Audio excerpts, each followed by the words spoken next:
Então, sejam todos bem-vindos, muito bem-vindas a mais uma sessão do Grupo de Estudos Hegel, pelo Laboratório de Estudos Hegelianos da Universidade Estadual Vale do Acaraú. Eu sou o professor Marcos Fábio Alexandre Nicolau e estou acompanhando este grupo na leitura da Enciclopédia das Ciências Filosóficas. Nós estamos fazendo a leitura gradual, com muita paciência, dos parágrafos e das anotações do Hegel ao texto da enciclopédia, as lições que o Hegel fez para as suas aulas. Nós não estamos fazendo a leitura, durante essas sessões, dos adendos. Os adendos eles ficam para leitura privada, e para discussão, sim, aqui, caso haja algum tópico que algum dos participantes do grupo, ou mesmo eu, queira trabalhar, certo? Então fica aí livre a participação de todos quanto também a essa leitura. Eu faço as leituras e logo após nós fazemos o debate. Eu inicio com um comentário geral e os colegas e as colegas podem ir inserindo as suas questões, as suas interpretações no decorrer da nossa fala, e assim nós seguiremos essa leitura sem prazo para conclusão e também sem uma determinada meta por sessão. O importante é a leitura em si da obra. Nós já estamos no parágrafo 59 da obra e isso para nós é de muita importância, porque chegar a esse ponto após 3 semestres do texto hegeliano já é algo que eu considero muito vitorioso, Eis aí o texto que nós estamos trabalhando, iniciando a nossa sessão de hoje. No parágrafo anterior, nós entramos em uma discussão sobre os limites da filosofia kantiana. E é justamente isto que Hegel está fazendo nesse momento da enciclopédia. Essa parte da obra chama-se Conceito Preliminar, que é justamente o momento em que o Hegel irá situar o estado da arte, onde ele começou a elaborar o seu sistema filosófico. Ou seja, o sistema filosófico do Hegel, ele responde a que demandas? Aí ele está apresentando para a gente quais são essas demandas do seu tempo. A filosofia do jeito que estava nessa época, no início do século XIX, como é que o Hegel a encontrou, o que foi que ele encontrou de lacunas, o que para ele é questionável e como ele poderia responder a essas lacunas, Como é que ele poderia responder a essas questões. Então, primeiramente, ele está apresentando para nós e já apresentando certas deficiências desses teóricos, dessas referências que estavam em voga nesse período. Nesse momento, trabalhamos com o criticismo kantiano, certo? Esse parágrafo, que é o parágrafo 59, e o próximo parágrafo, que é um dos maiores parágrafos aqui dessa parte da obra, eles vão arrematar essa crítica ao sistema kantiano, com aquilo que é mais difícil de ser aceito pelo Hegel nesse momento. Vamos então para a leitura. De acordo com esse princípio, a ideia, em sua total ilimitação, consistiria em que a universalidade determinada da razão, o fim último absoluto, o bem, se realizasse efetivamente no mundo, e isso graças a um terceiro, a potência que põe esse próprio fim último e o realiza, Deus. E em Deus, que é a verdade absoluta, aquelas oposições de universalidade e singularidade, de subjetividade e objetividade, são dissolvidas e declaradas como não autônomas, não verdadeiras. Então, note que, partindo do princípio kantiano, que põe o entendimento, certo, como a base, que põe o princípio da subjetividade como a grande base do conhecimento, da ciência humana, até porque ele vai reconhecer mais à frente que o mérito do criticismo kantiano é ter determinado os limites do conhecimento humano, e isso também nós sabemos, né? É um dos méritos realmente que até hoje é reconhecido. Esse mérito, ele para aí. Porque uma coisa é você saber dos limites, outra coisa é você se perguntar, mas por que nós nos limitamos a isso? Por que nós não conseguimos ultrapassar esses limites, romper essas amarras? Por que nós nos permitimos limitar a esse ponto? Será que nós estamos apenas nos limitando por conveniência? Porque em um parágrafo anterior ele foi chamar isso de uma certa preguiça do pensamento, né? Só voltar na sessão anterior, no parágrafo anterior. É uma preguiça do pensamento, porque ele não busca ir para além desse limite.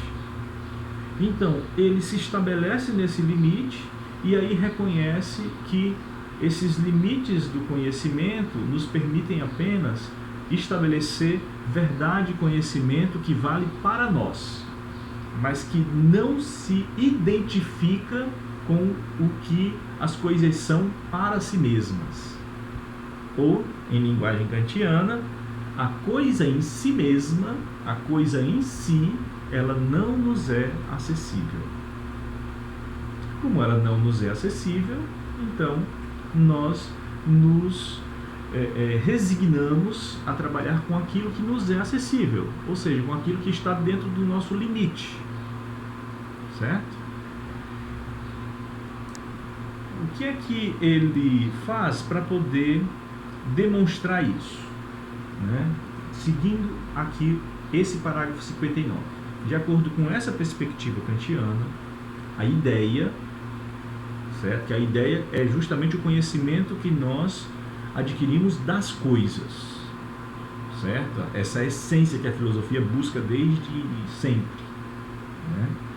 Em sua total ilimitação, consistiria em que a universalidade determinada da razão, que seria essa universalidade determinada da razão, seria o fim último absoluto, o bem em si mesmo, a justiça em si mesmo, o belo em si mesmo, certo?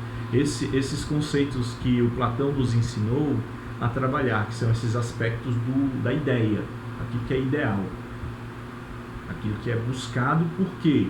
Não por um interesse mesquinho, mas porque ele vale por si mesmo. Então, são fins últimos absolutos, né? Que aqui está condensado, sintetizado na ideia do bem. Então, essa limitação consistiria em que a universalidade determinada da razão se realizasse efetivamente no mundo. E isso graças a um terceiro. Note, quando ele fala um terceiro, ele exclui, é a lei do terceiro excluído, ele exclui esse terceiro. Esse terceiro está fora dessa relação. Que relação é essa? É a relação entre eu e o mundo. Eu, a subjetividade, o mundo, a objetividade. Como é que nós nos relacionamos? Já que existe um dualismo aí. Existe um sujeito que quer saber e um objeto que pode ser conhecido. Como é que se estabelece essa relação? Aí o Hegel está dizendo que a solução que foi dada, né, pelo criticismo kantiano é a de um terceiro. Quem é esse terceiro? Né? A potência que põe esse próprio fim último e o realiza, que seria Deus. Lembra que Deus, em Kant, ele não pode ser objeto de conhecimento, certo? Ele não pode ser objeto de conhecimento, mas ele serve como princípio regulativo da razão prática, não é isso? Então, quando o Deus ele pode servir como esse fundamento da razão prática, ele se põe enquanto um terceiro que me ajuda a relacionar esses dois campos aparentemente indissociáveis, que é a subjetividade e a objetividade, que é o eu e o mundo, certo? E em Deus, que é a verdade absoluta, aquelas oposições de universalidade e singularidade, de subjetividade e objetividade, são dissolvidas e declaradas como não autônomas e não verdadeiras, certo? Então, há um limite para mim, mas esse limite ele só vale para mim. Quando ele é relacionado para Deus, Deus não conhece esse limite, certo? E por Deus não ser limitado, ele é a minha instância garantidora, é a minha instância que vai garantir a relação entre objetividade e subjetividade, universalidade e singularidade. Isso é Kant, ou melhor, uma coisa que nós deixamos muito bem estabelecidos no decorrer desse grupo. Isso é a interpretação hegeliana de Kant, certo? Alguém tem algum comentário a fazer sobre isso? Sobre esse parágrafo 59? Pois não, Ronald?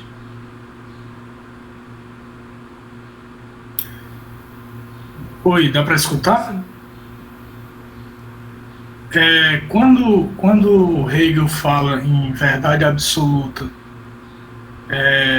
e fala dessa relação com Deus, esse Deus que ele pensa é o Deus da teologia ou é o Deus da filosofia? Porque mesmo no Deus teológico, né, porque eu penso assim, o Hegel supostamente era protestante, né? Então, essa argumentação de que a verdade absoluta pode ser entendido como estando em Deus, mas não sendo Deus, né? Pelo menos foi isso que eu entendi. E aí isso me parece muito protestante, realmente. Porque a minha dúvida é se Hegel às vezes está fazendo uma teologia, ou se ele tem uma pretensão de fazer alguma teologia, ou se ele está só jogando uma argumentação filosófica, né? Porque ele não está provando a existência de Deus, não é uma argumentação lógica sobre a existência de Deus, mas já está pressuposto que Deus existe aqui, né? Ele não está nem questionando se Deus existe ou não, ele está dizendo que já existe Deus, né? Não sei se antes, que eu estou chegando agora, não sei se antes no texto ele prova isso de alguma forma. Tem uma discussão. Ou se ele joga Deus aqui. Sim. Tem uma discussão anterior que ele faz justamente com Spinoza, trazendo Spinoza para conversar, certo? Em parágrafos anteriores. Tá? Mas, de antemão, o que eu posso lhe dizer já é o seguinte: o Deus hegeliano é o Deus da teologia? É o Deus da filosofia? É muito interessante essa perspectiva, porque para o Hegel, e essa pergunta ela é facilmente respondida. Por quê? Porque o Deus da filosofia, ele absorve, né? O Deus da teologia está dentro do Deus da filosofia. Então, para ele não é problema.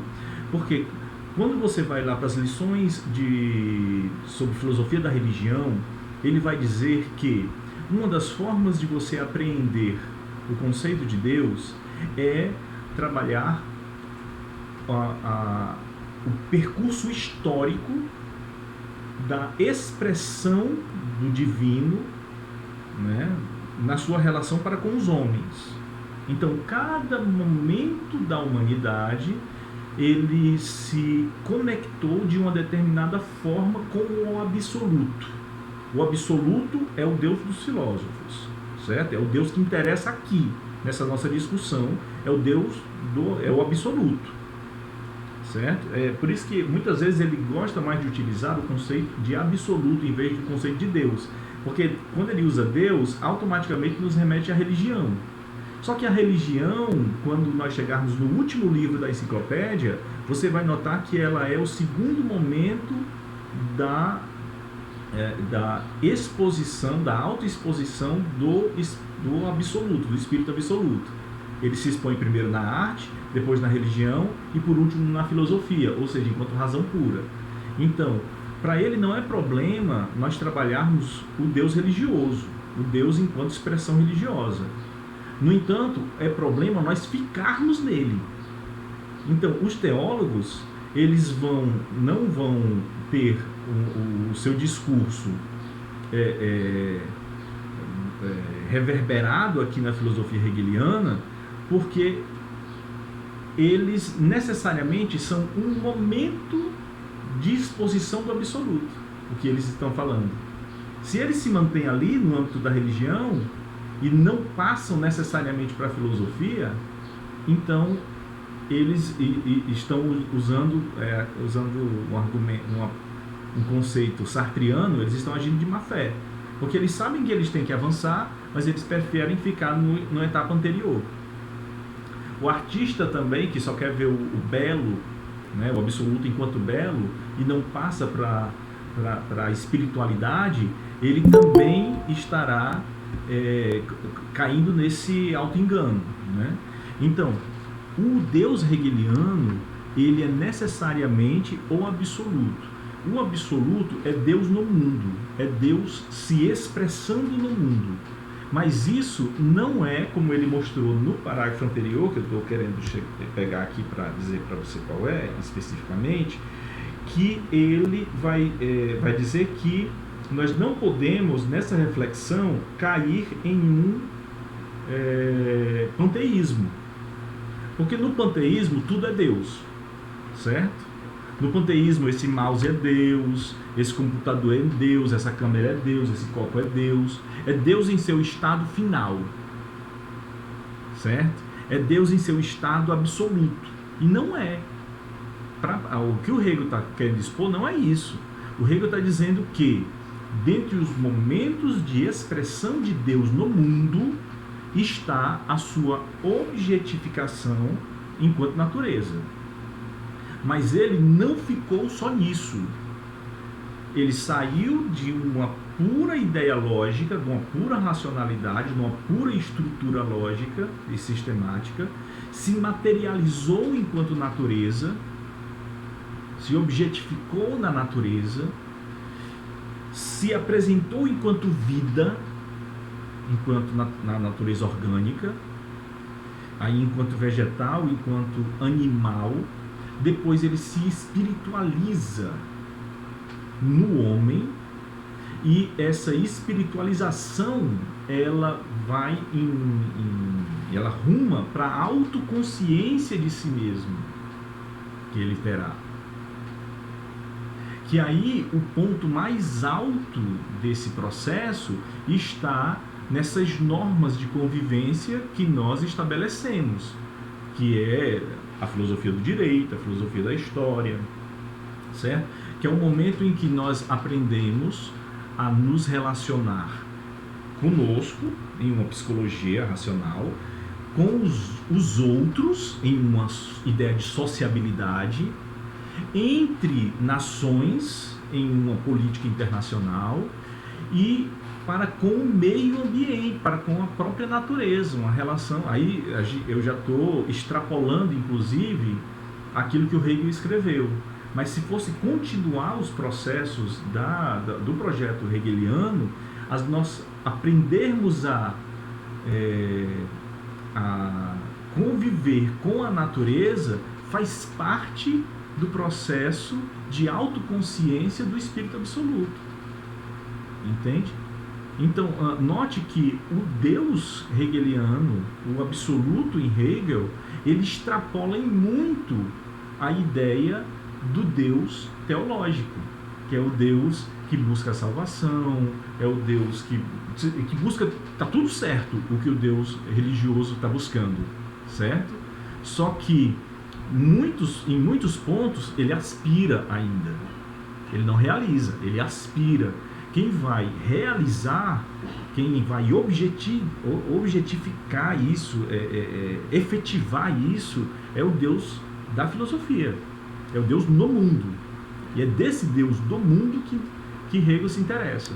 Então, todas as vezes que ele citar o Deus aqui, Deus em geral na obra, e relacioná-lo com o absoluto, com o espírito absoluto, com a ideia absoluta, com o saber absoluto, então ele está trabalhando nessa perspectiva. Quando ele for falar do Deus da religião, ele vai ser muito específico, certo? Ele, nesse ponto ele é bem, ele chega a ser até claro, por mais incrível que pareça. Tá certo, Ronald? Mas essa é uma discussão. Inclusive eu tenho um projeto e alguns textos que trabalham sobre isso.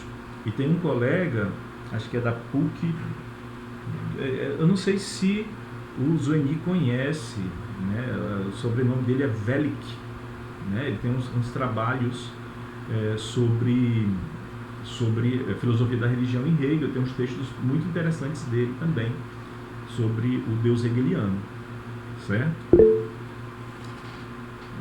Alguém mais tem alguma questão a respeito do 59?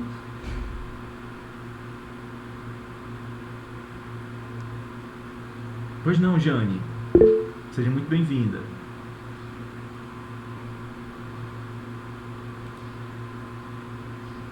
Boa tarde. Obrigada. Então, se o Deus absoluto, ele tá fora da teologia, dentro da filosofia, ainda é possível explorar com mais propriedade esse Deus. Entendi correto ou estou enganada? Sim.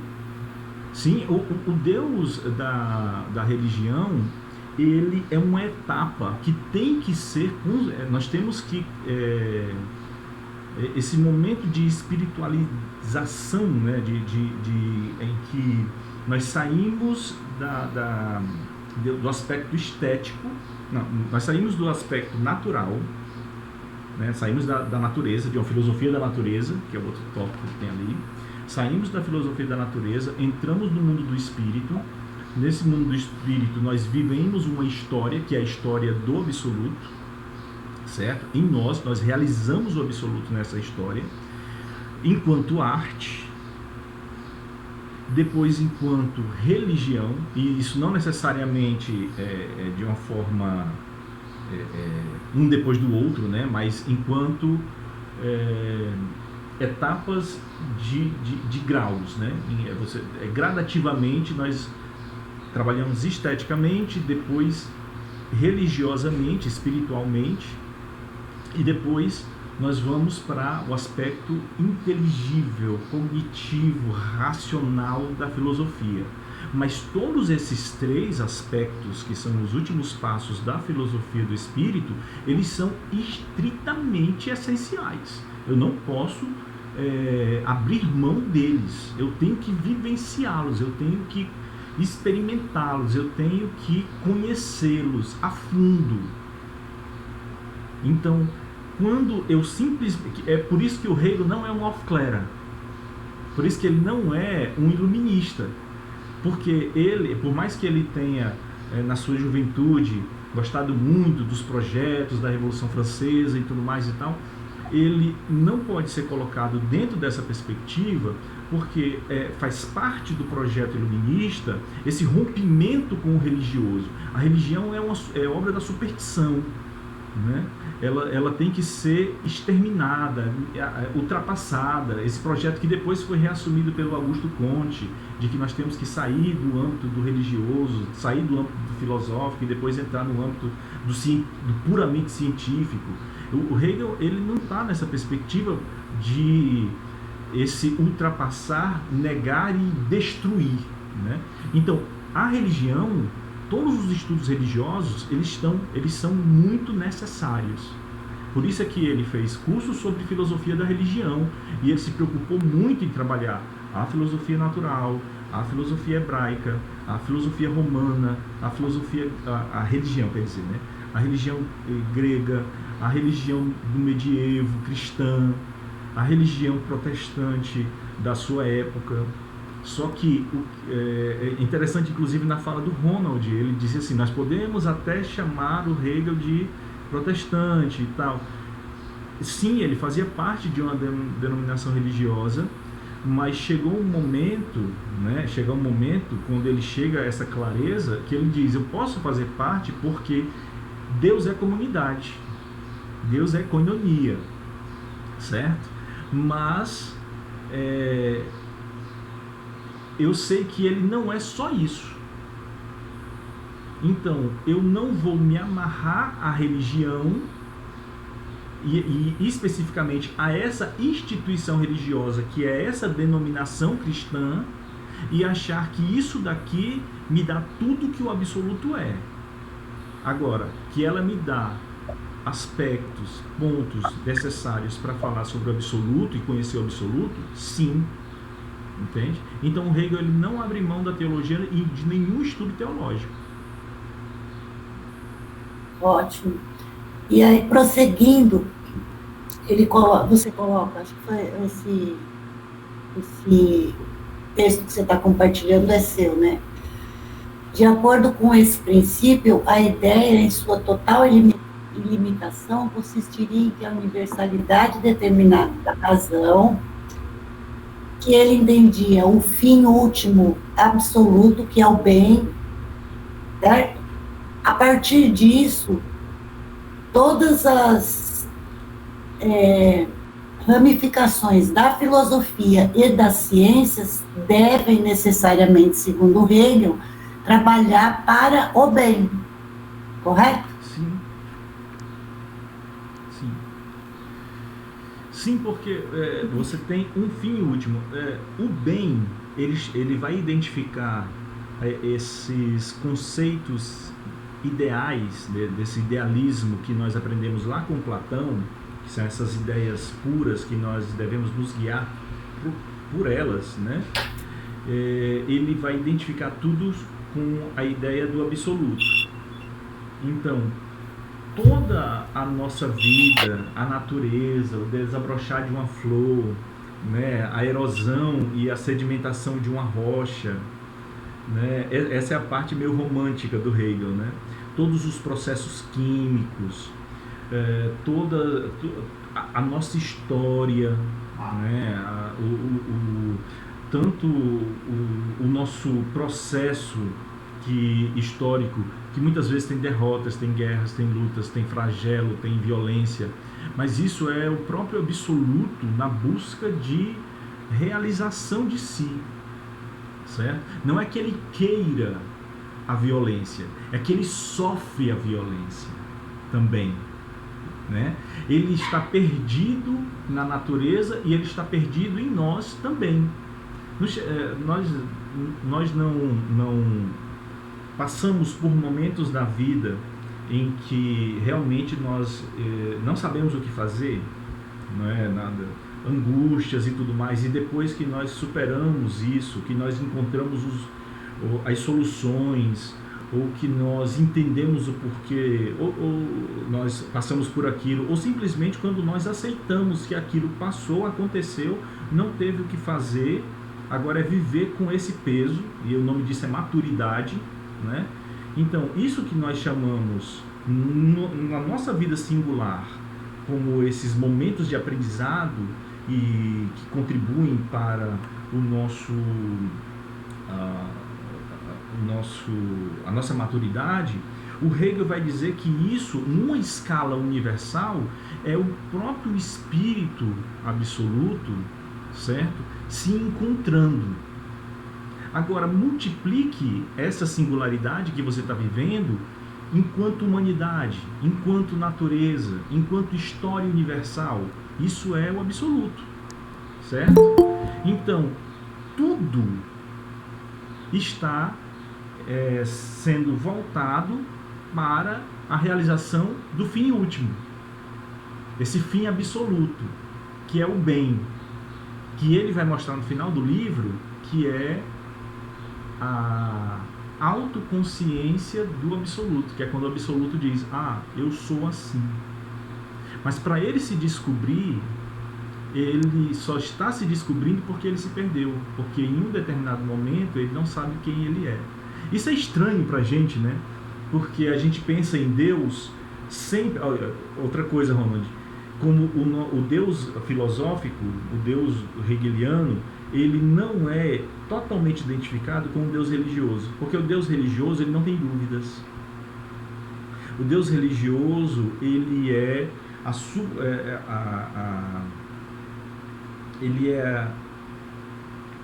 a perfeição absoluta. Então ele sabe de tudo, ele pode tudo e ele quer tudo. Assim, ele é livre para fazer tudo.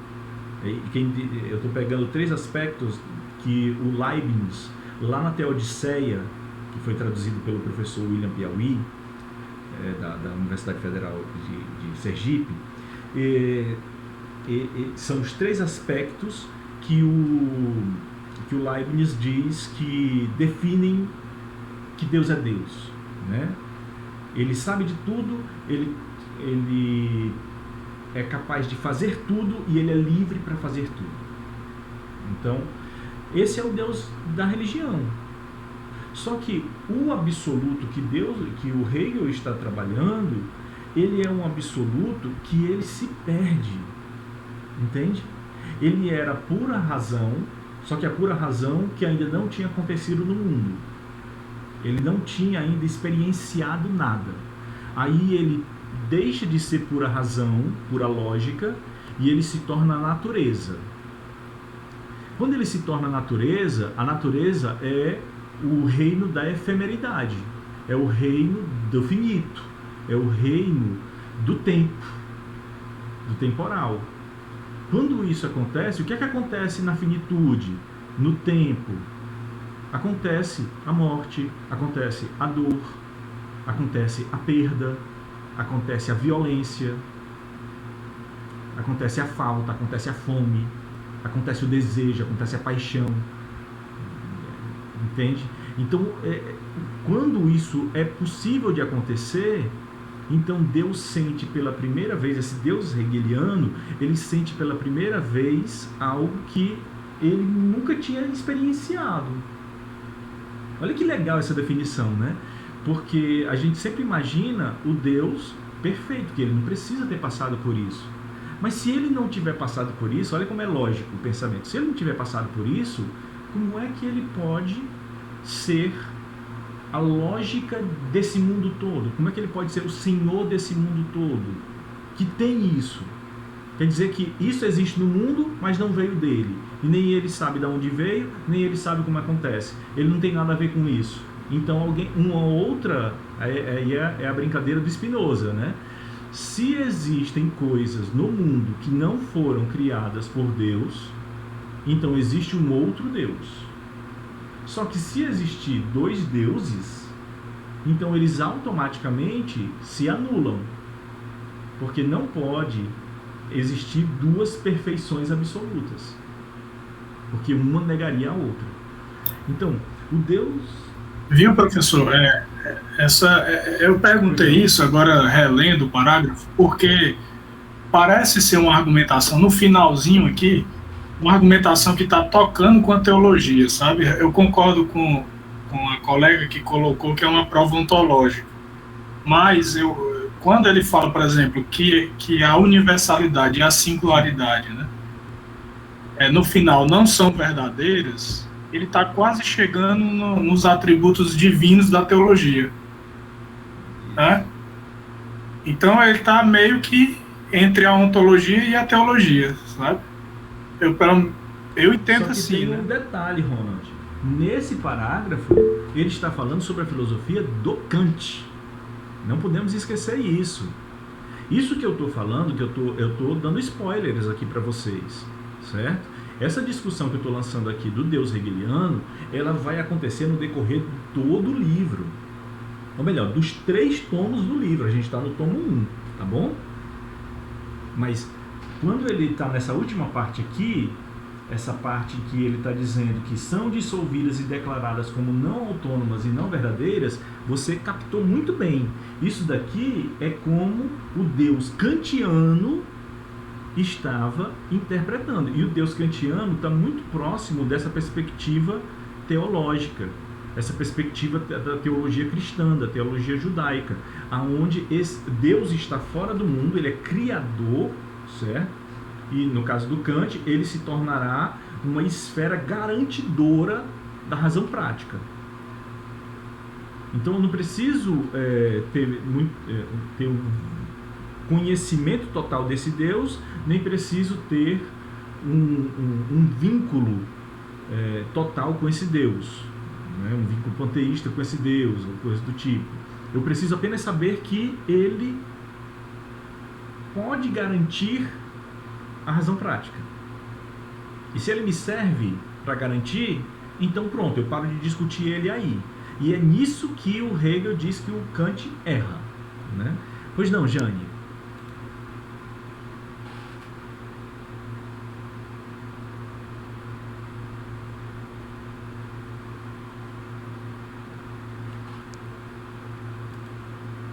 Jane?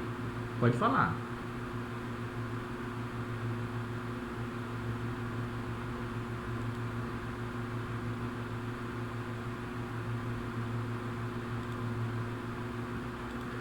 Pronto, enquanto a gente se organiza, então note que nós temos essas perspectivas. É muito interessante nós analisarmos isso. Eu acho essa perspectiva hegeliana de Deus muito interessante, porque ela me permite esse tipo de reflexão, né? Por isso é que, quando ele faz a história das religiões, ele parte lá da religião natural e ele vai pela religião romana, pela religião judaica, pela religião cristã. Aí quando ele chega no cristianismo, ele acha muito interessante uma religião aonde Deus sofre. Então, a pessoa do Cristo, ele para o Hegel era uma comprovação dos seus, uma expressão perfeita da sua compreensão de absoluto, que é um absoluto que vivencia não somente os aspectos positivos da realidade, mas os aspectos negativos também. É um Deus que sofre, é um Deus que tem raiva, é um Deus... Olha, não existe raiva no mundo, não existe sofrimento no mundo, não existe limitação do mundo. Então, Jesus chegava a fazer milagres, mas ele também estava à mercê de certas limitações da realidade. Não é isso? Tanto que ele morre, né? E a morte do Cristo é um momento muito importante para essa compreensão hegeliana de divindade, né? É quando a vida absoluta prova a morte. Só que se ele permanece morto, aí, no caso, era justamente, iria acontecer o que o Kant está falando aqui, certo? É o absoluto que encontrou um limite e ele se contentou com esse limite. Mas o Cristo, né, na representação cristã, ele não se contentou com esse limite, ele superou esse limite. E o momento da ressurreição, ele é o momento que o Espírito, agora na filosofia hegeliana, ele torna a si mesmo. Ele volta-se para si, ele supera a morte, a vida superando a morte. Isso é de uma dialética hegeliana belíssima, né? É a sexta-feira santa do Espírito, né? Então é muito interessante nós entendermos essas perspectivas e pode ter certeza que nós vamos voltar a isso no texto hegeliano, tá? Vamos discutir um pouquinho mais ainda agora nesse parágrafo 60. Alguém tem mais alguma questão a respeito do parágrafo 59? Deixa eu abrir aqui o chat. Aqui o Zani. Zani, você quer ligar o microfone, Zani, ou eu faço leitura aqui?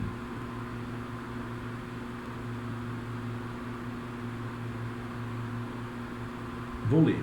Zani comenta: ao considerar a ideia, o espírito, como se diferenciando na história, E assim, concebendo o racional como real e o real como racional, Hegel acabou por imanentizar Deus, divergindo frontalmente da perspectiva puramente cristã. Era preciso partir para a prova ontológica e não meramente teológica, que era insuficiente. Perfeito. Sobre a dita imanentização, ele próprio afirmava, abre aspas, Deus passa por uma história e nela se revela. É o infinito dentro do finito. Fecha aspas. Que, abre aspas novamente, finito e infinito não são mundos separados. Né? Então, no caso, perfeita aqui a reflexão. Né? Perfeita aqui a reflexão do colega Zoeni. Certo? É justamente nessa perspectiva. No parágrafo 60, nós vamos trabalhar essa dialética do finito com o infinito, que na perspectiva do Hegel, o Kant não entendeu. Certo? Vamos agora para a leitura do parágrafo 60.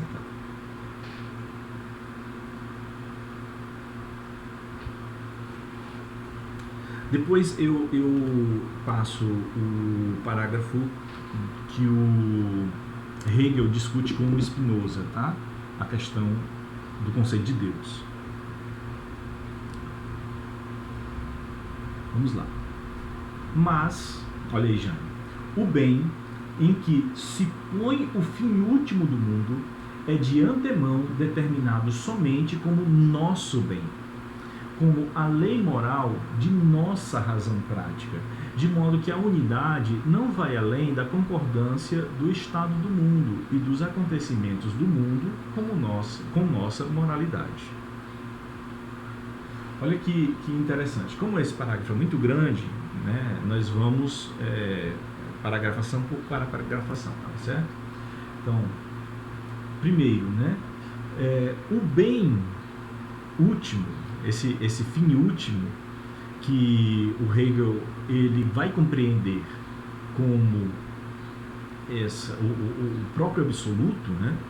Para o Kant, que limitou-se a trabalhar dentro das linhas do conhecimento humano, esse bem, esse fim último, ele é aquilo que vale para nós, e não aquilo que vale para os animais, ou para a natureza, ou para o sistema solar, entende? Não é um bem absoluto de verdade, universal. É universal enquanto toca todos os seres humanos, todos os seres racionais. O Kant até brinca assim, né? Todos os seres racionais. Pode ser que até tenha algum tipo de racionalidade fora da Terra, né? Mas se tiver muito equiparada aqui a nossa, né? Dentro desses aspectos que nós trabalhamos aqui. Então eu vou trabalhar com esses aspectos aqui do entendimento humano, né? Pois é, Joamir, né? Então note que a crítica que o Hegel faz ao criticismo kantiano é se contentar com essa limitação e permanecer nessa limitação. Então ele trabalha dentro dessas linhas, né? Então o fim último do mundo para o Kant é o fim último do que o mundo é para nós, entende? Lembre-se que epistemologicamente o que eu falo sobre a natureza é o que a natureza é para mim, não o que ela é em si mesma, porque o que ela é em si mesma, a coisa em si da natureza, não me é permitido falar sobre ela, né, numa linguagem de Parmênides, né, sobre aquilo que não me é permitido falar, diria Wittgenstein, eu devo calar, né? Então o Wittgenstein que é um herdeiro desse projeto kantiano, né? Então, no caso, como a minha cognição, diz Kant, ela não consegue alcançar esse mundo numênico, eu tenho que trabalhar dentro do mundo dos fenômenos. E não somente isso, é no mundo em que esses fenômenos, eles são interpretados pela minha, o meu quadro de categorias, pelo meu entendimento. Então, no caso, quando ele fala do bem, o Hegel está chamando atenção. Olha, gente, quando ele está falando do bem último, certo? Do fim último do mundo, ele está trabalhando com aquilo que é para nós. Não esqueçamos disso.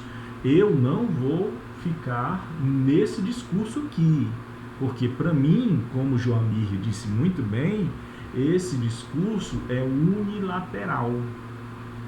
Esse discurso considera até somente o aspecto subjetivo, certo? O mundo objetivo, o mundo como ele é em si mesmo, parece que ele não é tocado, parece que ele é desprezado, e o pior, de forma consciente. Falando assim, né, até parece que o projeto kantiano ele é meio ingênuo, né? Mas note, isso é a leitura do Hegel, né? E é muito interessante porque em cima dessa percepção que ele tinha de Kant é que ele construiu o seu sistema filosófico. E é por isso que quem tem um estudo mais aprofundado na filosofia kantiana e consegue rebater essa perspectiva hegeliana, ele acaba tirando esse tijolinho que é uma das bases do hegelianismo, que é a crítica a Kant. Quando tira esse tijolo base, né, essa pedra fundamental, o que é que vai acontecer com o edifício hegeliano? Ele vai bambear, né? Ele vai começar a perder o seu fundamento, entende? Então é muito interessante nós termos isso muito claro. Mas nesse momento somos hegelianos aqui, né? O Zuenir colocou aqui, me pergunto, com Lima Vaz, se a tentativa de Hegel de suprassumir a anabasis grega e a catabasis cristã não implicou no encerramento das filosofias do absoluto. Por conseguinte, o fim da relação de transcendência como constitutiva do homem, mesmo sendo uma filosofia do absoluto.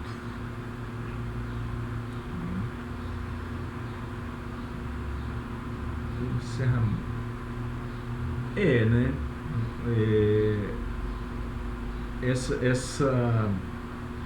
Essa perspectiva hegeliana, ela tem sim os seus problemas, vamos dizer assim, né? Porque aparentemente dentro do sistema tudo se encaixa, certo?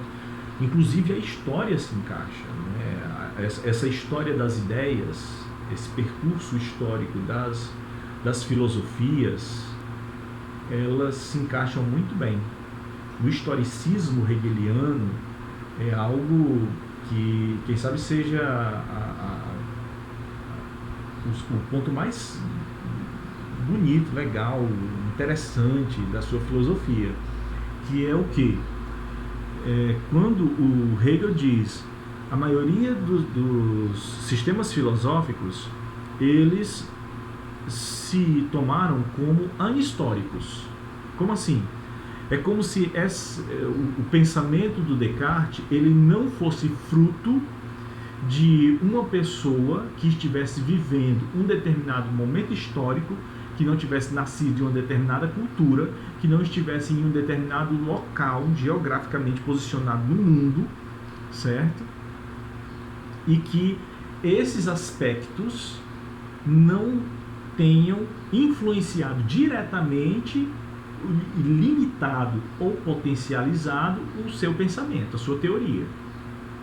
Então, as teorias filosóficas, elas tendem a um universalismo que é muito despropositado, dizia o Hegel, né?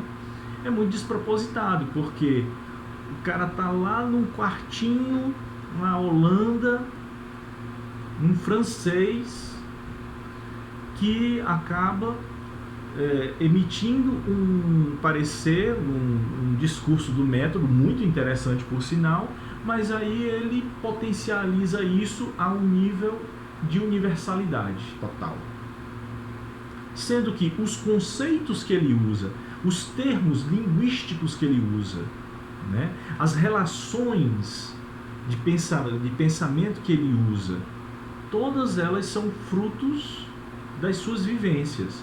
Que uma pessoa, ou que um índio tupi, ou guarani, né, ou um tremembé aqui do Ceará, ele nunca pensaria com esses mesmos termos. Ele poderia chegar a pensamentos muito semelhantes, mas ele teria toda uma roupagem conceitual diferente. Então, não dá para universalizar uma teoria filosófica. E é por isso que o historicismo hegeliano ele se condensa naquela frase: todo mundo é filho de seu tempo. Quando Hegel diz isso, gente, ele converte o seu idealismo não apenas numa perspectiva à la Platão, né? Ele se torna um idealismo absoluto justamente porque ele se torna histórico. E aí a crítica que o Marx faz ao Hegel de que ele era meio ingênuo, porque ele só via tudo a nível do absoluto, do espírito e tal, ela se torna um pouco injusta, né? Ele não avançou nesses estudos mais particulares. Aí o mérito é todo do Marx e Engels, tá? O Feuerbach, depois o Marx e o Engels, e depois toda a tradição que nós conhecemos. Mas que o Hegel deu a base, Essa perspectiva que o Zwingli está colocando, ela está dentro desse historicismo hegeliano. Onde é que ele erra, né? Ou onde é que ele é mais problemático, né? É que nessa sana de tentar colocar tudo que é passado dentro desse desenvolvimento, ele acaba matando um pouco essa originalidade da nossa vivência, né? Quando eu não estou muito ciente dessa discussão entre a anabasis e a catabasis, eu posso posteriormente dar espaço para a gente trabalhar essa discussão a partir do Lima Vaz, mas essa questão do fim da relação de transcendência como constitutiva do homem, né, isso eu posso entender dessa forma, né, como essa saída do homem para além de si, para esse infinito, que aí é um discurso bem religioso, né, Zwingli? Aí está na esfera da religião. Isso daí, realmente, o hegelianismo, ele buscou superar, né? Ele matou essa discussão, né? Quando você chega a um nível de autoconsciência, quando você já passa, depois de ter vivenciado isso, você não precisa mais voltar para essas discussões, né? Você já entende que não existe mais esse transcendente, né? Essa dimensão transcendente. Ele coloca aqui: a ciência grega do ser institui-se como ciência da essência. A revelação bíblica da criação e do nome de Deus resgata a existência do puro acontecer, do acontecimento. Isso. Catabasis no Lima Vaz, diz o Ronald, seria kenosis cristã, o esvaziamento. Interessante. Muito interessante.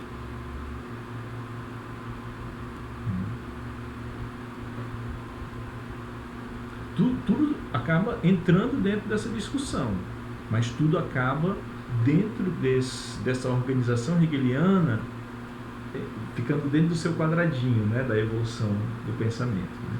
Necessário, mas contornável, né? Contornável não, superável, né?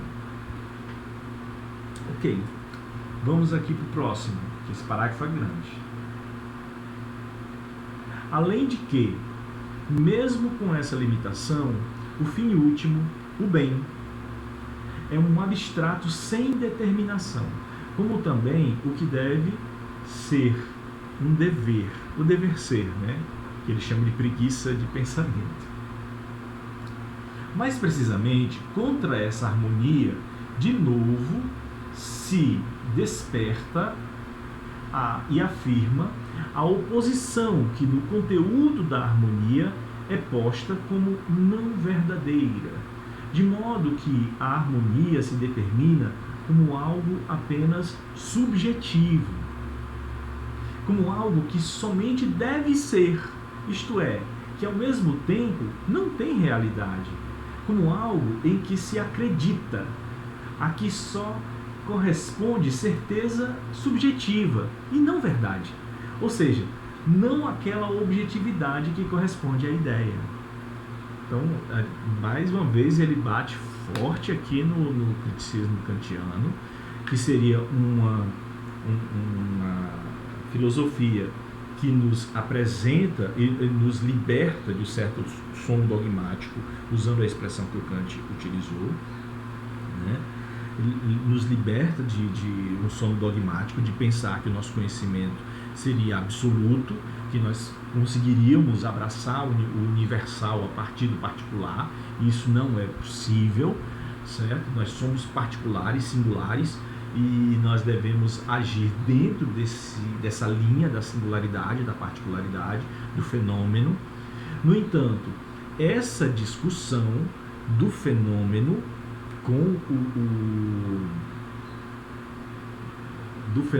com o nômeno, né, essa esfera da essência, ela não pode ser abandonada, sob o risco de nós não conhecermos a realidade na qual nós atuamos, na qual nós nos encontramos. Um mundo que vale só para nós é um mundo fantasioso, é um mundo de fantasia. Isso é uma perspectiva hegeliana, né? Por isso é que ele diz que essa certa harmonia do conteúdo, né, quando o Kant diz, agora pronto, estão dadas as bases do conhecimento e nós emitimos nossos pareceres sobre o mundo. Esses pareceres são considerados conhecimento do ser humano sobre o mundo. Aí nós estabelecemos obras, livros, aulas, né, enciclopédias, dicionários, passamos de geração a geração, a partir de nossa tradição oral, conhecimentos sobre o mundo. Só que esses conhecimentos são aquilo que nós, o mundo aparece para nós, não que o mundo necessariamente é para si mesmo. Então, essa harmonia de conteúdos que nós estabelecemos, ela é posta então como não verdade. Entende? Isso não é a verdade em si mesmo. Isso é aquilo que vale para que eu organize as minhas ideias. Então, de vez em quando tem alguma coisa no mundo que eu não entendo, ou que sai dentro dessa normalidade.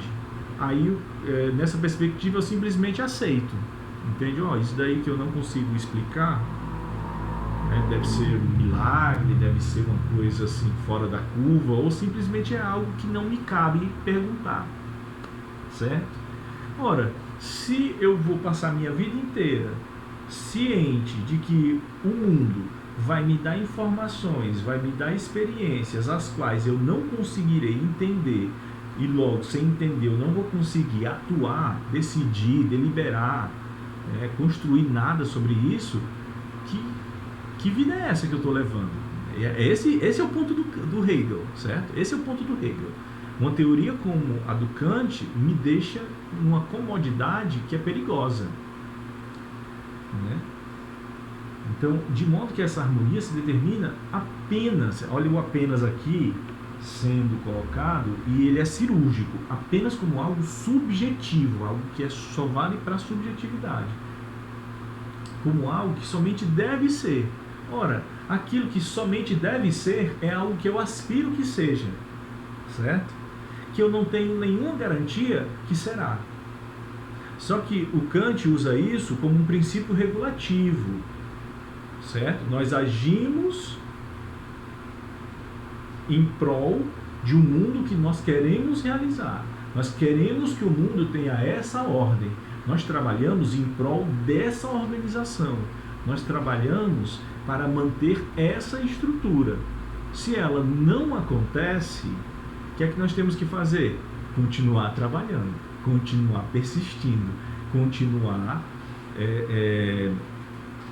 trabalhando o mundo com esse dever ser em mente. Ele é um princípio, ele é um farol, certo?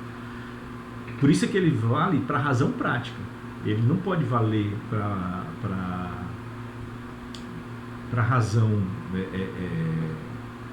epistêmica, né? Para a epistemologia, para a teoria do conhecimento. A teoria do conhecimento, para que é que ela serve no Kant? Para me demonstrar que eu tenho limites, né? Então, no caso, ele continua. Isto é, que ao mesmo tempo não tem realidade, né? Não tem realität. Ele não chega nem a utilizar a Wirklichkeit aqui, que é a efetividade, que não tem efetividade, né? Não tem nem a realidade, né? Como algo em que se acredita. Olha, eu acredito. É uma questão de fé. Olha, Kant, onde é que você está nos colocando? Você está nos lançando em um mundo em que eu tenho que ter fé que ele vai ser assim, mas que eu não tenho garantia nenhuma que ele é assim, né? A que se corresponde uma certeza de âmbito subjetivo. Não é verdade, né? Não aquela objetividade que corresponde à ideia. A ideia, em Hegel, ela é o efetivo, ela é um processo justificado, um processo todo organizado que está justificado, que eu conheço começo, meio e fim, que eu sei o porquê que é assim, que eu entendo a sua totalidade. Por isso é que existe a ideia absoluta no Hegel.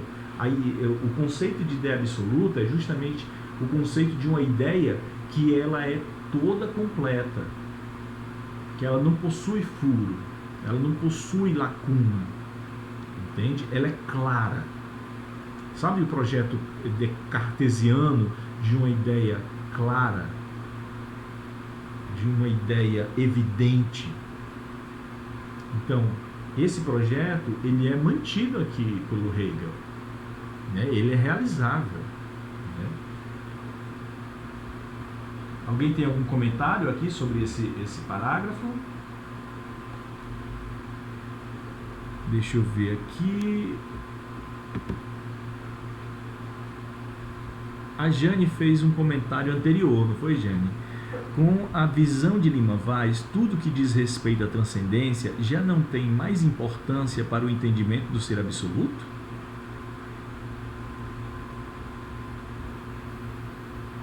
Não é nessa perspectiva, não, Jane.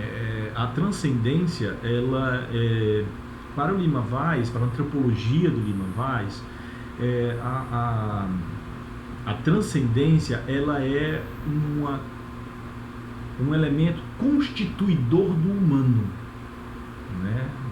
Na perspectiva da sua antropologia filosófica, nós somos seres também de transcendência, né? Então, para isso, para trabalhar isso, eu não sei se você conhece, mas tem é a tese dela, da professora Celeste, aqui da Faculdade Católica de Fortaleza. Ela publicou pela Edições Loyola a tese dela e trabalha justamente com essa dimensão, né, dessa antropologia, dessa espiritualidade, dessa transcendência, né, da finitude, né? A finitude, o finito que transcende. Então esse elemento do transcendente, do finito, ele é aquilo que me permite tocar o infinito, né? Então é um elemento que me é constituidor, né? Eu preciso dele. O Hegel, ele vai dizer que sim, é um elemento necessário, certo? Só que ele é suprassumido. Vai chegar um momento em que o espírito, não é, ele vai ter isso como constituidor dele, Mas quando ele chega à autoconsciência, ele não precisa mais estar realizando esse processo de transcendência, né? Pois não. Não é uma transcendência, professor, não é uma transcendência que transcende ao Deus teológico, mas é uma transcendência que excede ao homem como ético, como não necessário mais aquele Deus que tudo vai justificar. É nessa perspectiva, né? Perfeito, né? Então, no caso, é por isso que o Lima Vaz, ele não é só um intérprete do Hegel, entende? Ele não é um candidato a filósofo, certo? Um dia eu vi esse comentário, né? Que é totalmente injusto, né? Não um candidato a filósofo. Lima Vaz, ele constituiu, sim, um sistema de pensamento, principalmente nessa perspectiva antropológica, né, de uma filosofia antropológica, que ele se sustenta, né? Ele é muito denso e muito interessante essa perspectiva do humano em Lima Vaz, né? Que é justamente dos tópicos da pesquisa do colega Zoeni, né? Inclusive ele está aqui comentando, né? Corpo, psique e espírito em relação com o mundo, o outro e o absolutamente outro, né? O espírito é analogatum inferius em relação ao absoluto, que é princeps analogatum.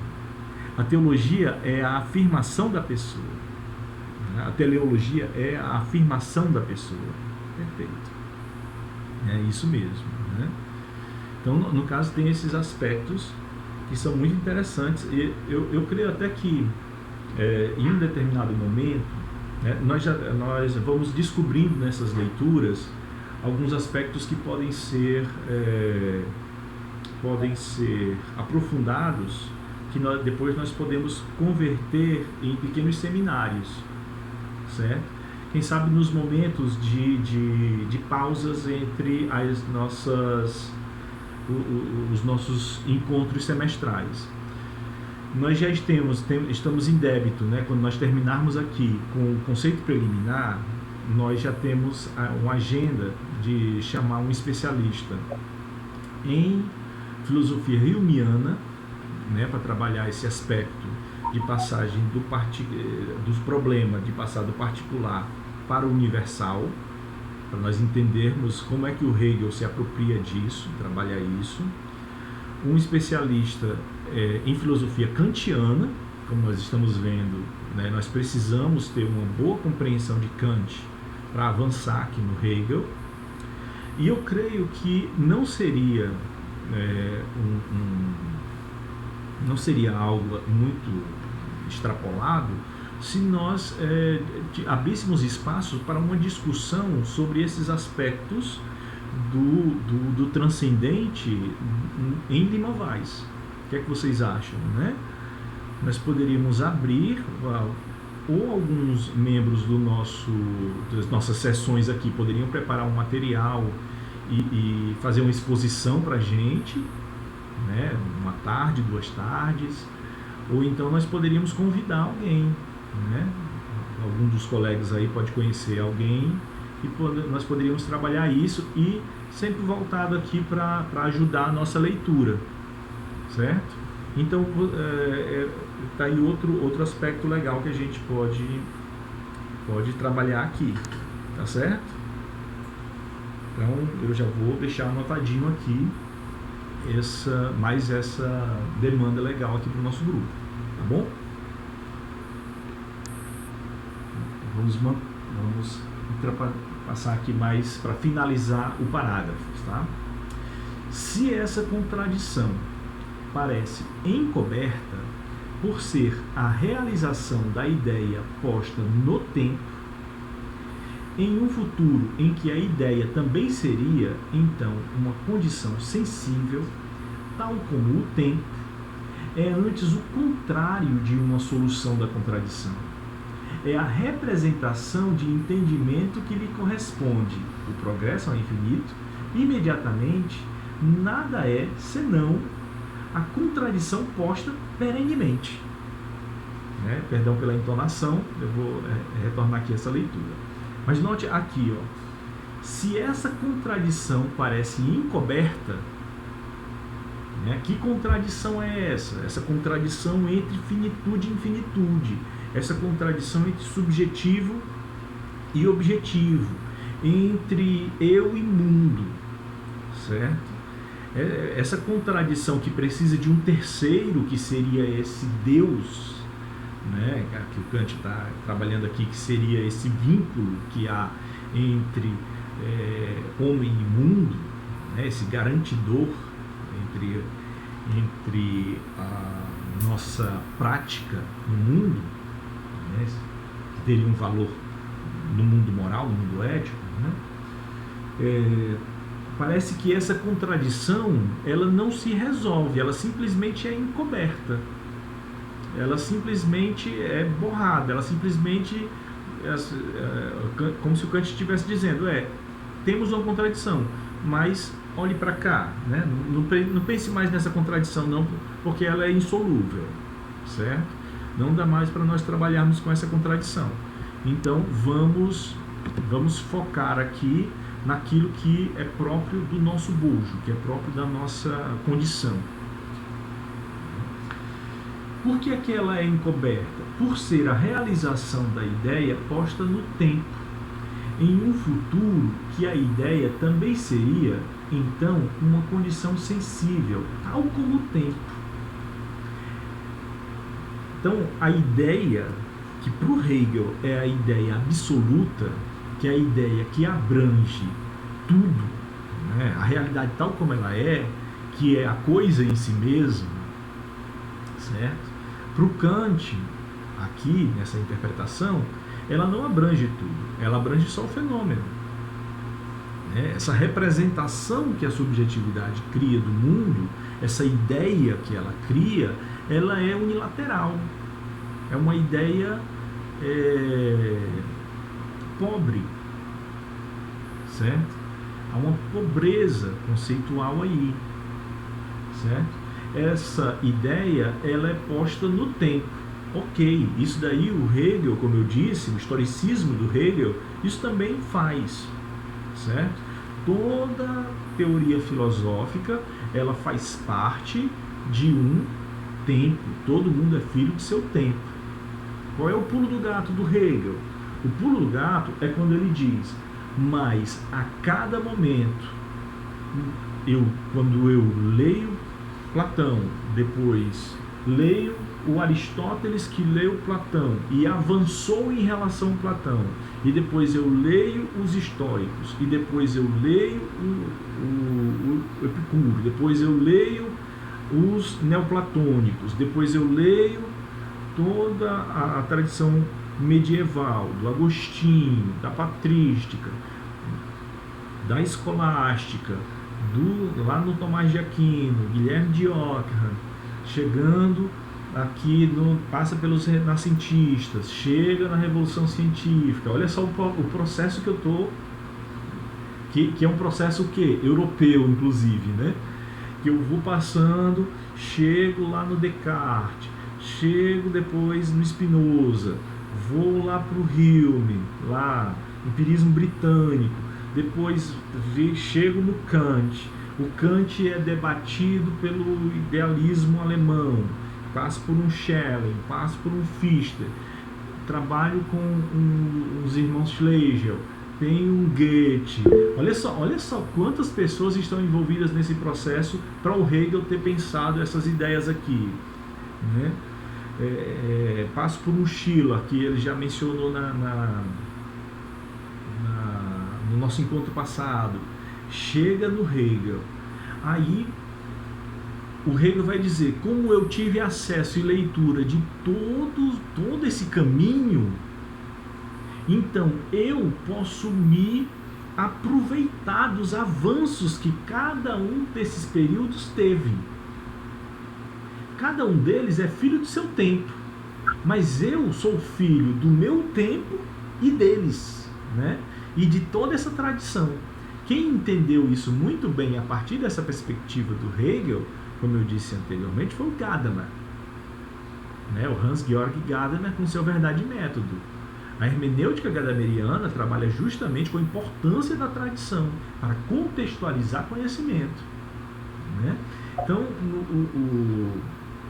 o Hegel, ele diz, olha, isso é muito importante, essa entrada da ideia no tempo, coisa que a maioria dos sistemas não percebeu, que a sua filosofia fazia parte de um tempo, era limitada por um tempo, né? Mas o que é que a minha filosofia fez em relação das demais? Eu entendi isso, eu entendi esse mecanismo de uma razão na história. A filosofia hegeliana, ela pode ser ultrapassada. Haverão outras questões. O mundo vai passar. O meu mundo do século XIX, ele vai mudar, né? Os próximos séculos terão outros problemas, mas eles terão que enfrentar os seus problemas a partir dessa estrutura lógica, de olhar para a tradição, de ver os avanços, herdar as soluções passadas, herdar os erros passados, aprender com a história e, vivendo a sua história, demandar suas respostas. Isso é perene, né? Isso continua. Isso daí é que o Hegel, é isso que nós chamamos de historicismo no Hegel. Esse método de analisar a história, isso permanece ainda com certa validade, tem certa validez ainda. Certo? Tem os limites? Tem. Essa razão da história? Tem certas interpretações que o Hegel exagerou, forçou a barra? Tem. Né? Mas essa perspectiva ainda é muito interessante enquanto um princípio de leitura da história. Né? Certo? Pois não, Jane?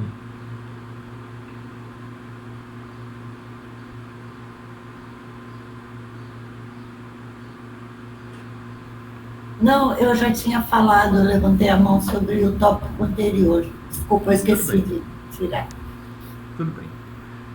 Então, temos aqui um comentário aqui, né?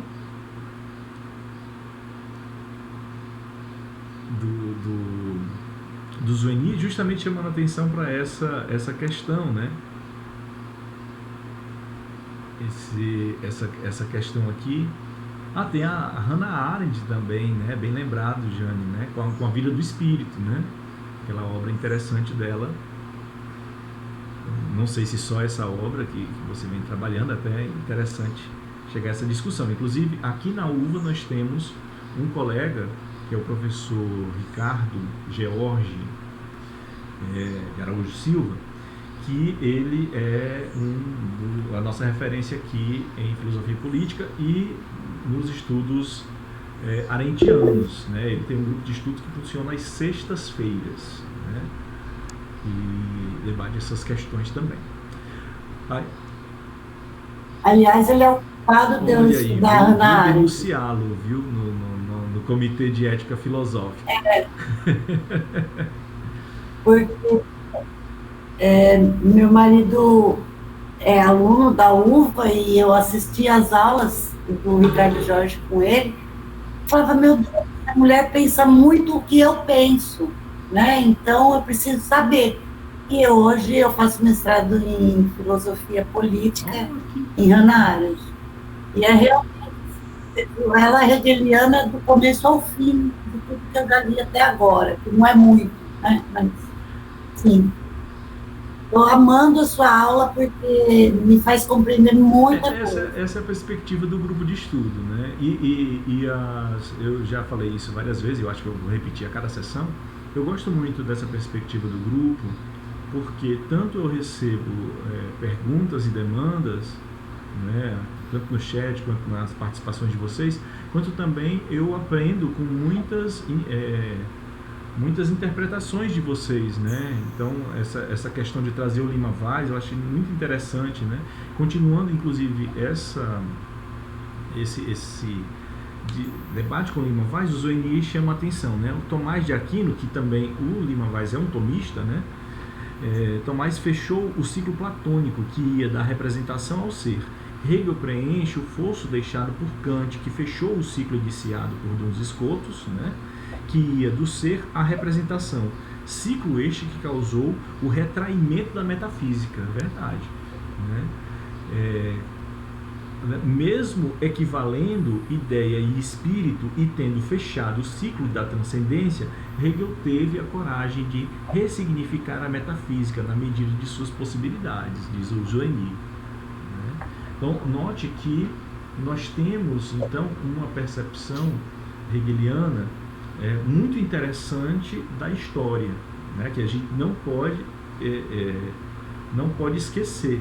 E ela é uma chave de leitura para que quando nós vejamos o Hegel criticando um filósofo, ele não é uma crítica simplesmente mesquinha. Ele tem um método de crítica de história da filosofia, entende? Ele compartimenta a história da filosofia dentro de uma progressão conceitual no tempo.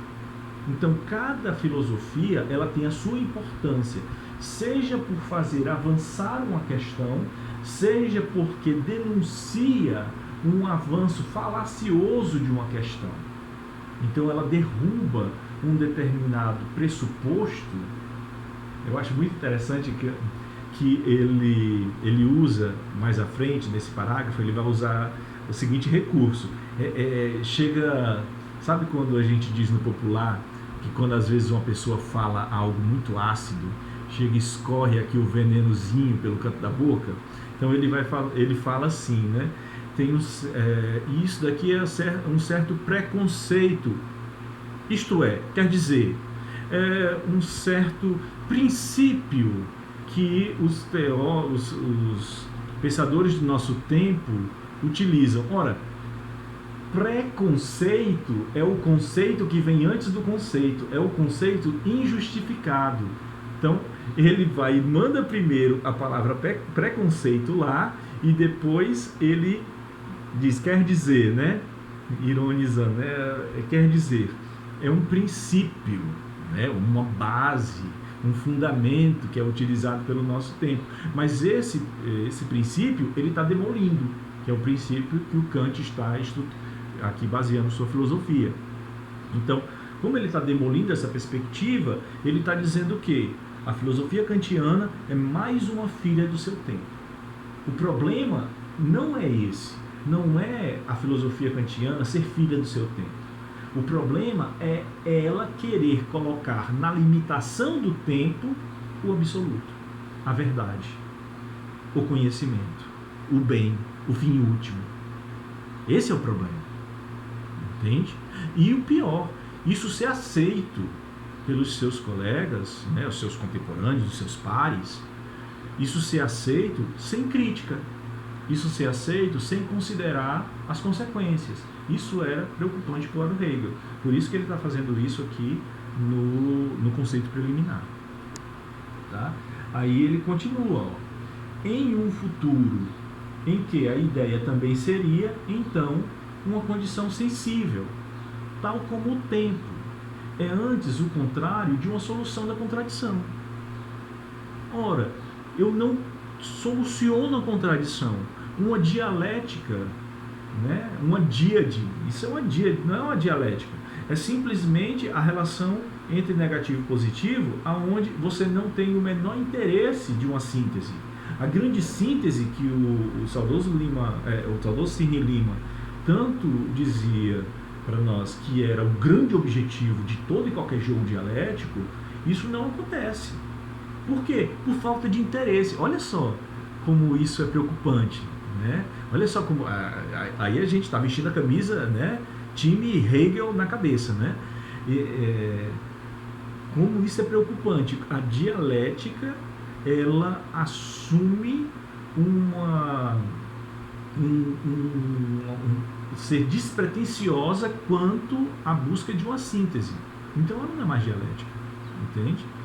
Essa grande síntese que é buscada pelo discurso, esse grande avanço que é a gente conseguir resolver a contradição, dar solução à contradição, isso não acontece mais. Isso não se resolve mais, né? Isso é um progresso ao infinito. Como assim um progresso ao infinito?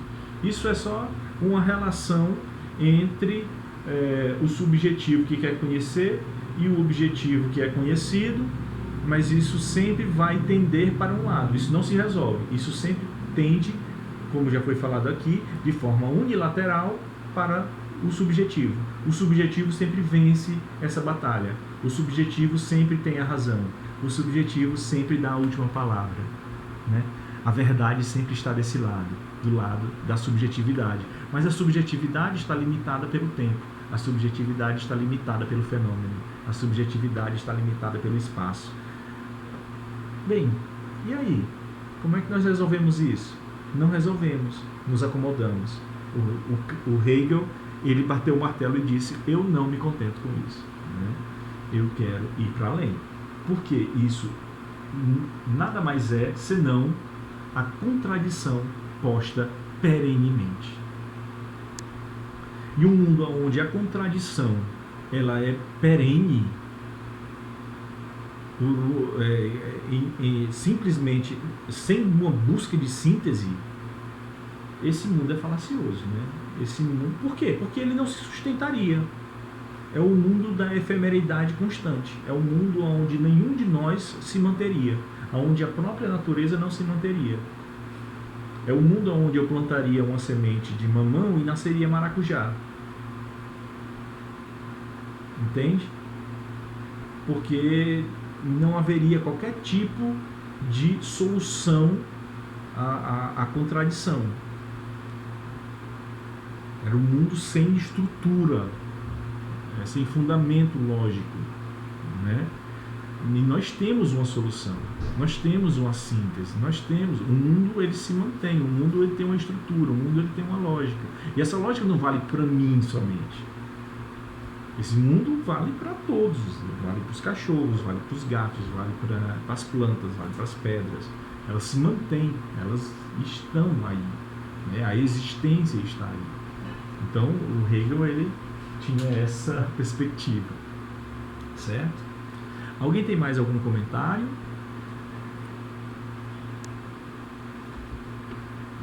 Porque nós vamos deixar a nota para o nosso próximo encontro. Como eu disse, é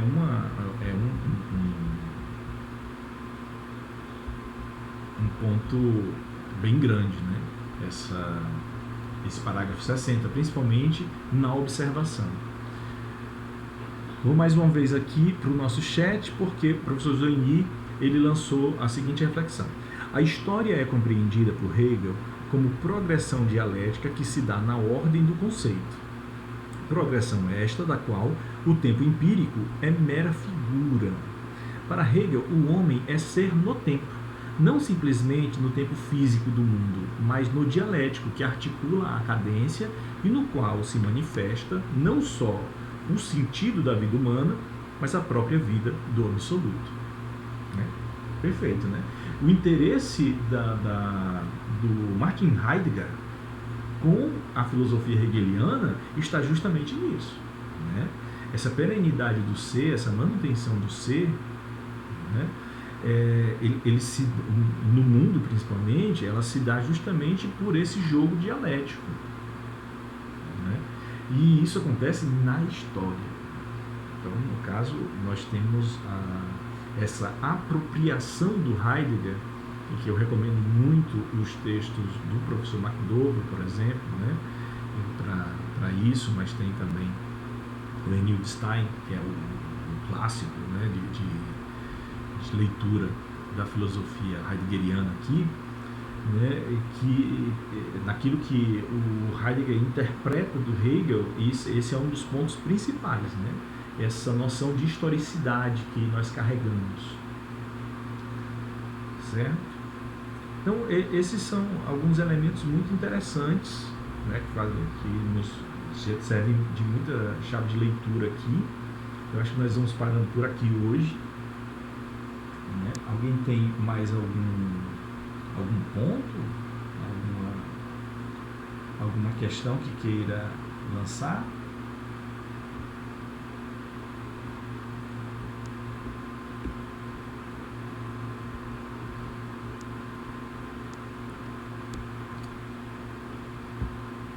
Caso não, né? Agora eu vou fazer aquela fotozinha para botar nos nossos perfis.